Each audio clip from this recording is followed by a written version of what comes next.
অধিকাংশ মানুষ জাহান্নামে নিক্ষিপ্ত হবে শুধু জিহ্বার কারণে।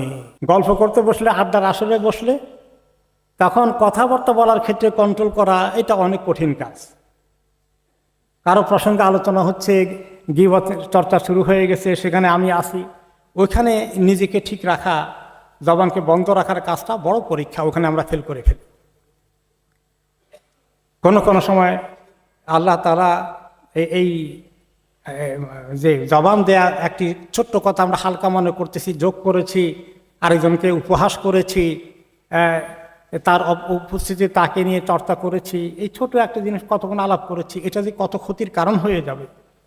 হাদিসে এসেছে বা সালফে সালেহিন বলেছেন যে ছোট্ট কথা অনেক সময় মানুষকে আল্লাহর কাছে অনেক উপরে উঠেই নিয়ে যায়, অনেক শান বাড়িয়ে দেয়।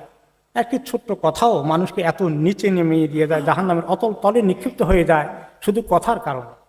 এই জন্য তিনি একদিন জিহ্বা বের করে ধরে দেখালেন যে এই কি করো তোমরা, কুফ আলাইকা হাযা, যে মুআয রাদিয়াল্লাহু আনহুকে বললেন যে তুমি তোমার জবানকে এমনি করে ধরে রাখো, কম ব্যবহার করো।